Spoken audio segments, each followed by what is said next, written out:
कैसे हो मेरे बच्चे? कामना करता हूँ सुखी और स्वस्थ होगे। अगर बाबा का ये संदेश तुम तक पहुँचा है, मतलब यूनिवर्स ने तुम्हें चुन लिया है इस संदेश को सुनने के लिए। इसका अर्थ है बाबा तुम्हें कुछ कहना चाहते हैं, तुमसे कुछ देर बात करना चाहते हैं, तुम्हारी जिंदगी की समस्याओं को समझकर उनका समाधान तुम्हें देना चाहते हैं। तुम्हारे हर प्रश्न का उत्तर आया है। इस संदेश को बिल्कुल अंत तक सुनते रहना, क्योंकि इस संदेश के माध्यम से बाबा तुम्हें कुछ बताना चाहते हैं कि तुम अब वो समृद्धि प्राप्त करने वाले हो जहां तुम्हारे पास खुशियां होंगी, अपनापन होगा, परिवार होगा और ढेर सारे सपने तुम्हारे पूरे होंगे, क्योंकि तुम्हारा ग्रह गोचर बहुत अच्छा नजर आ रहा है। साथ ही साथ बाबा की कृपा तुम्हारे ऊपर चारों तरफ से बरस रही है, तभी तो ये संदेश तुम सुन पा रहे हो। आज जिन जिन लोगों को इस समय ये संदेश मिला है उनका नाम लिस्ट में आ चुका है। ये लिस्ट खुद बाबा ने बनाई है। कुछ ऐसे भक्त जिनकी जिंदगी वो खुद अपने हाथों से संवारना चाहते हैं, सही जगह पर पहुंचाना चाहते हैं, यानी अब बाबा खुद तुम्हारा मार्गदर्शन करेंगे। इस संदेश के माध्यम से तुम्हारे भविष्य को उज्जवल बनाएंगे। तुम्हें बस इतना करना है कि अपने बिजी शेड्यूल में से थोड़ा सा समय बाबा के इस संदेश के लिए निकालना है। अगर तुम नीम करौली बाबा को मानते हो, उनके भक्त हो, तो इस वीडियो को लाइक करके जरूर बताना। और जो भी भक्त कमेंट बॉक्स में जय नीम करौली बाबा लिखेंगे, आज उसका एक बहुत बड़ा सपना पूरा होने वाला है। तुमने जो प्रयास किया था अब तक वो सफल नहीं हुआ था, लेकिन अब सफल होने वाला है।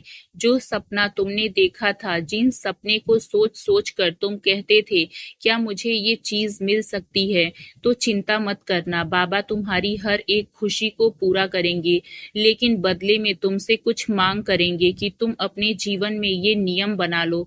बाबा तुम्हें कौन से 3 नियम बनाने की सलाह दे रहे हैं। अगर तुमने तीनों नियम बना लिए तो सारी सफलता तुम्हारे कदमों में होगी। सबसे पहला नियम तुम्हें ये बनाना है कि कुछ पाने के बाद खुद के अंदर अकड़ नहीं लानी है। कभी कभी ऐसा होता है, इंसान बड़ी नौकरी हासिल कर लेता है, बड़ा व्यापार कर लेता है, कहीं से बहुत पैसा कमा लेता है, तो अभिमान करने लगता है, अकड़ दिखाने लगता है, बाकियों को छोटा समझने लगता है। लेकिन बाबा तुम्हें समझाना चाहते हैं, मेरे बच्चे, कुएं और नदी में क्या फर्क है।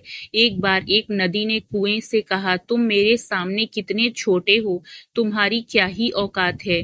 कुएं ने विनम्रता पूर्वक हाथ जोड़ते हुए कहा कि तुम तो ऐसी बातें करोगे ही क्योंकि तुम्हारी जिंदगी में भटकाव है, तुम्हारा कोई एक ठिकाना नहीं है, लेकिन मेरी जिंदगी में ठहराव है।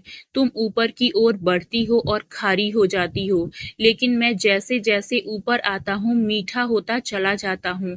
साथ ही साथ तुम्हें ढूंढना पड़ता है, लोग तुम्हें ढूंढते ढूंढते तुम्हारे पास आते हैं, लेकिन प्यासा मुझे ढूंढता मेरे पास आता है, क्योंकि मैं गहराई से ऊपर आया हूँ। और जो नीचे से ऊपर उठता है वो इंसान जिंदगी की वैल्यू समझता है। वो इंसान ये बात जानता है कि उसने सफर कहाँ से शुरू किया था। वो कभी अपने मन में इस बात का घमंड नहीं पालता कि मेरे पास क्या क्या है, क्योंकि ये गरीबी और अमीरी एक चक्र है, परिवर्तन का एक चक्र। परिवर्तन कभी भी हो सकता है।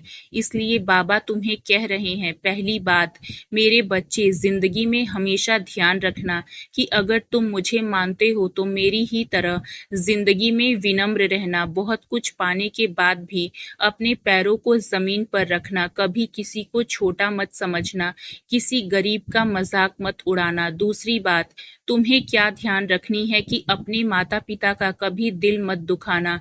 तुम्हें अपने माता पिता के साथ समय गुजारना है, उन्हें अकेला महसूस नहीं होने देना है और हर समय उनका साथ निभाना है।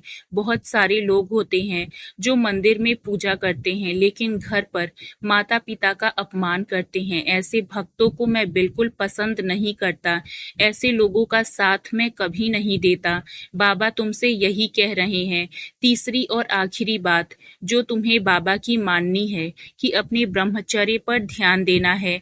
आज के ज़माने के बच्चे कम उम्र में ही अपने हाथ में मोबाइल ले लेते हैं। मोबाइल उनके पास है, इंटरनेट उनके पास है, कब क्या देखना है, कैसे देखना है, सब उनके हाथ में है, जिस वजह से बहुत जल्दी वो गलत चीज़ों में फंस जाते हैं, गलत चीज़ें देखने लगते हैं और अपने ब्रह्मचर्य का नाश कर लेते हैं। मेरे बच्चे, तुम्हें ऐसा नहीं करना है। तुम्हें अपने आप को ये समझाना है कि चरित्र सबसे बलवान है। रावण और राम के युद्ध में प्रभु श्री राम के पास कुछ नहीं था, उनकी पत्नी उनके पास नहीं थी, उनका राज्य उनके पास नहीं था। रावण के पास पत्नी थी, पुत्र थे, सब कुछ था, लेकिन फिर भी रावण प्रभु श्री राम से युद्ध हार गया। कारण था चरित्र। रावण के पास चरित्र नहीं था और प्रभु श्री राम के पास कुछ नहीं था, लेकिन एक अच्छा चरित्र था। तो अपने चरित्र को तुम अच्छा बनाकर रहोगे तो बाबा कहते हैं तुम्हें कोई परास्त नहीं कर पाएगा। तुम एक साधारण मनुष्य होते हुए भी देवताओं के समान माने जाओगे। इसलिए अपने ब्रह्मचर्य को बचा कर रखो, अपने आप को हर स्थिति में मजबूत बना कर रखो। तुम्हारे फैसले डगमगाने नहीं चाहिए। तुम्हें अपने फैसलों पर विश्वास होना चाहिए, क्योंकि आने वाला समय तुम्हें बहुत कुछ देने वाला है, तुम्हारी बहुत सारी इच्छाओं को पूरा करने वाला है। इसलिए जरूरी है कि तुम जागृत रहो। इसलिए जरूरी है कि तुम समय को समझो और समय के अनुसार चलो। कई बार हम अपने पुराने समय में ही जी रहे होते हैं, लेकिन वक्त के साथ बदलना हर किसी को पड़ता है। तुम भी अपनी सोच बदलो, अपने रहने का तरीका बदलो। ये बहुत ज्यादा जरूरी है, वरना लोग तुमसे आगे निकलते रहेंगे और तुम वहीं के वहीं रह जाओगे। जिंदगी उतनी बुरी नहीं है जितनी तुमने सोचकर बना रखी है, क्योंकि हर समय हर क्षण जैसा तुम सोचोगे तुम्हारी जिंदगी वैसी ही बन जाएगी। इसलिए बाबा तुमसे कहना चाहते हैं, मेरे बच्चे, हर समय सकारात्मक सोच, हर समय अच्छा सोच। तुम्हें ऐसी विचार मन में रखने चाहिए कि मेरा भविष्य बहुत अच्छा है, मेरे मित्र बहुत अच्छे हैं, क्योंकि मेरे कर्म बहुत अच्छे हैं। कोई काम हाथ में लिया तो यूं मत सोचो कि वो काम मैं कर पाऊंगा या नहीं। बस ऐसे सोचो कि मेरे ऊपर तो परम पिता परमेश्वर की असीम कृपा है, मैं इस काम को क्यों नहीं कर पाऊंगा। 100% मैं इस काम को करके रहूंगा। ऐसी पॉजिटिविटी तुम्हारे अंदर होनी चाहिए और तुम्हारी यही आदत, तुम्हारी यही अच्छी और सकारात्मक सोच तुम्हें जिंदगी में आगे बढ़ाएगी। मेरे बच्चे, जिंदगी तुम्हें मौका देगी, लेकिन तुम उदास रहोगे तो मौका हाथ से चला जाएगा। बाबा तुम्हारे लिए रास्ता खुद बनाने वाले हैं और तुम्हें उंगली पकड़कर वो रास्ता पार कराने वाले हैं। बाबा तुम्हें बहुत कुछ देने वाले हैं। इसलिए अपनी जिंदगी की कमियों को देखना बंद कर दो। अपनी जिंदगी को कुछ बड़ा बनाने की ओर अग्रसर हो जाओ। आज नहीं तो कल, कल नहीं तो परसों तुम्हें सफलता मिलेगी, 100% मिलेगी। लेकिन ये जरूरी है कि अभी तुम्हारे विचार अच्छे हों, अभी तुम्हारी सोच अच्छी हो, जीने का तरीका अच्छा हो। इसी से तो भविष्य बदलेगा। तुमने देखा होगा, ऐसा कहते हैं कि हमारा जो दिमाग है, जैसा हम सोचते हैं वो वैसी परिस्थिति बना देता है। इसलिए हम अच्छा सोचें ताकि परिस्थिति अच्छी बने। आने वाले समय में तो हमारी जिंदगी में चुनौतियां और सुख बराबर मात्रा में रहेंगे। कभी कभी तुम्हारे मन में ख्याल आता है कि भगवान आखिर मेरे साथ ऐसा क्यों करते हैं, मेरी जिंदगी में कभी भी बहुत ज्यादा समय तक खुशियां क्यों नहीं बनी रहती। तो ये समस्या सिर्फ तुम्हारी नहीं है। मानव के रूप में इस दुनिया में जिस भी व्यक्ति ने जन्म लिया है, हर इंसान के जीवन में मुसीबत ही मुसीबत है। एक मुसीबत खत्म होती है तो दूसरी खुशी आती है, दूसरी खुशी खत्म होती है तो तीसरी मुसीबत आती है। यही सब जिंदगी में चलता रहता है। भगवान ने भी जब धरती पर अवतार लिया तो उन्हें बहुत सारी चुनौतियों का सामना करना पड़ा था, क्योंकि वो मानव रूप में आए थे। वो तो स्वयं भगवान हैं, वो अपनी किस्मत क्या नहीं बदल सकते थे, लेकिन क्योंकि वो मानव है उस समय में, तो उन्हें वो सब झेलना पड़ा। तो तुम तो एक साधारण इंसान हो, तुम तो भगवान भी नहीं हो। तो खुद को हिम्मत दो कि ये मानव की योनि है, 84 लाख योनियों को पार करने के बाद मुश्किल से मिली है, और इसलिए मिली है ताकि हम हमारा जन्म सार्थक कर सकें।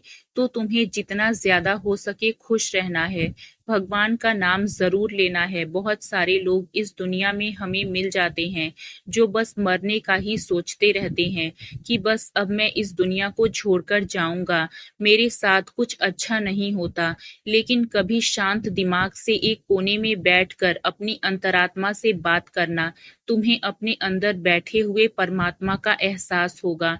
जब तुम उनसे वार्तालाप करोगे तो तुम्हें एक शांति मिलेगी, सुकून मिलेगा। जब तुम मंदिर जाना शुरू करोगे तो तुम्हारा मन लगेगा, तुम भगवान की भक्ति में लीन हो जाओगे, क्योंकि मानव का ये जीवन तुम्हें 2 कारणों के लिए मिला है। बहुत ध्यान से हमारी बात को सुनना। वो 2 कारण क्या है तुम्हें आज बताने वाले हैं। तुम्हारे हर प्रश्न का उत्तर इन 2 कारणों में छुपा हुआ है। जो हर समय तुम उदास रहते हो, डीमोटिवेट रहते हो, ये 2 कारण अपनी जिंदगी के तुम समझ गए तो तुम्हारे सारे प्रश्नों का उत्तर मिल जाएगा। वास्तविकता में तुम्हें ऐसा लगता है कि मैं बहुत पैसा कमा लूंगा तो मेरा जीवन सार्थक हो जाएगा, मैं अच्छा परिवार बना लूंगा तो मेरा जीवन सार्थक हो जाएगा, अच्छे दोस्त बना लूंगा तो मेरा जीवन सार्थक हो जाएगा, सारे तीर्थ कर लूंगा तो मेरा जीवन सार्थक हो जाएगा। लेकिन ऐसा कुछ भी नहीं है। मानव का जीवन 2 कारणों के लिए दिया जाता है। ये दोनों कारण सार्थक नहीं होंगे तो तुम्हारा मानव जीवन सफल नहीं हो पाएगा, तुम हमेशा उदास रहोगे। पहला कारण है भोगने के लिए। हमारी जिंदगी में कितनी चुनौतियां हैं, कितने दुख हैं। पहला कारण तो सार्थक हो रहा है। हमारा जो मानव जीवन है, मिलने का पहला कारण है भोगना, कष्ट भोगना, चुनौतियां भोगना, सुख भोगना। कितना ज्यादा सुख और दुख हम अपने जीवन में देखते हैं, तो पहला कारण तो इनडायरेक्टली सार्थक हो रहा है। दूसरा कारण क्या है? भगवान का नाम लेने के लिए, मंदिर जाने के लिए, भजन संध्या में बैठकर भगवान का भजन करने के लिए।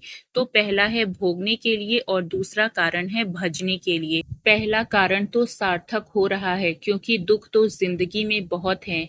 क्या दूसरा कारण सार्थक हो रहा है? खुद से विचार जरूर करना। तुम दिन भर अपने काम में व्यस्त रहते हो, क्या 10 मिनट दिन में तुम भगवान के लिए निकालते हो? क्या तुमने कभी सोचा है कि तुम्हारी जिंदगी में सुकून क्यों नहीं है, शांति क्यों नहीं है? क्योंकि इंसान को पॉजिटिविटी, सकारात्मकता, शांति और सुकून ये मंदिर जाकर मिलता है, भगवान का नाम जाप करने से मिलता है, खुद अकेले में बैठकर अंतरात्मा से बात करने में मिलता है। लेकिन ये सब तुम जिंदगी में खो चुके हो। तुम दिन भर अपने काम में उलझे रहते हो, दुकान में उलझे रहते हो, और दुकान और नौकरी नहीं है तो भविष्य की चिंता में उलझे रहते हो। महाराज जी तुमसे कहना चाहते हैं, मेरे बच्चे, अब समय आ चुका है अपने जीवन को सार्थक बनाने का, खुद को ये समझाने का कि मेरी जिंदगी में कोई समस्या नहीं है, मैं अपना नजरिया बदल लूंगा। वास्तविकता में सुख और दुख तो सबके जीवन में है, लेकिन इंसान का नजरिया बहुत मायने रखता है। अगर बाबा का ये संदेश तुम्हें भी पसंद आया हो तो वीडियो को लाइक जरूर करना और साथ में इस चैनल को सब्सक्राइब करके बेल आइकन को प्रेस करना बिल्कुल भी मत भूलना।